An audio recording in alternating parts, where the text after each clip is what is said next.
বিধির বিধানে মেলেনি বাকশক্তি, কিন্তু অন্তরের ভালোবাসা হারিয়ে যায়নি। অন্তরের ভালোবাসা ও মনের মিল হলে চার হাত এক হতে বেশি সময় লাগে না। আর এই অন্তরের ভালোবাসার টানে মালদার এক মূকবধির যুবতীর সাথে মনের মিল হয়ে গেল সুদূর উত্তরপ্রদেশে এক মূকবধির যুবকের সাথে। তারা বাধা পড়ল 7 জনমের বন্ধনে। এ যেন সিনেমার কাহিনীকেও হার মানায়। মালদা শহরের এলিট কর্নারের বাসিন্দা নারু দাস ও কল্পনা দাস স্বপ্নেও ভাবেননি তাদের প্রতিবন্ধী মেয়ে রিঙ্কি দাসের বিয়ে হবে। একই অবস্থা ছিল সুদূর উত্তরপ্রদেশের কিষান পল ও কমলা দেবীর একমাত্র মূকবধির পুত্র রাজিত সিং এর ক্ষেত্রে। জানা গিয়েছে দুজনেই কথা বলতে না পারলেও ফেসবুকের মাধ্যমে তাদের আলাপ হয় এবং সেখান থেকে আস্তে আস্তে প্রেম গাঢ় হয়। প্রেমের টানে সুদূর উত্তরপ্রদেশ থেকে ওই মূকবধির যুবক রাজিত মালদায় আসেন। এখানে রিঙ্কির সাথে তার সামনাসামনি দেখা হয়। রিঙ্কির পরিবারের পক্ষ থেকে উত্তরপ্রদেশে ছেলের বাড়িতে যান, ছেলের বাবা মায়ের সাথে কথা বলে। দুই পরিবারের সম্মতিতে গতকাল 26শে জুন তাদের রেজিস্ট্রি বিয়ে হয়। এই বিষয়ে ইংরেজবাজার থানার ম্যারেজ রেজিস্ট্রি অফিসার সৌরজিৎ রায় জানান, এরকম বিয়ে আমার জীবনে স্মরণীয় ঘটনা হয়ে থাকবে। আমি সম্পূর্ণ বিনা পারিশ্রমিকে মূকবধি রিঙ্কি ও রাজিতের এই বিয়ের আমি সম্পূর্ণ বিনা পারিশ্রমিকে মূকবধির রিঙ্কি ও রাজিতের এই বিয়ে সম্পন্ন করলাম। এটা আমার কাছে খুব গর্বের। এই বিষয়ে রিঙ্কির দাদা বলেন, বলছি আজকে যে আপনি স্পেশাল ম্যারেজটা দিলেন, তো সেটা দিয়ে আপনার মানে কেমন লাগছে এবং কত নম্বরে স্পেশাল ম্যারেজ আপনি করেন?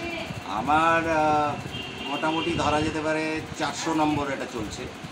Special marriage act 1954 under section 13 অনুযায়ী আজকে আমি এই রেজিস্ট্রিটা কমপ্লিট করলাম।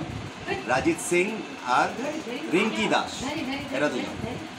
রাজিত সিং ছেলেটি হচ্ছে উত্তরপ্রদেশের বালিয়া, রিঙ্কি দাস আমার মদনপুর এরিয়ার মেয়ে এবং আমার বাড়ি পেছনেই থাকে।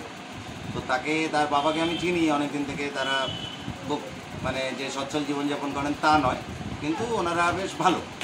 তো মেয়ের ছিলেন হচ্ছে মেয়ে হচ্ছে কানে শুনতে পায় না, কথা বলতে পারে না।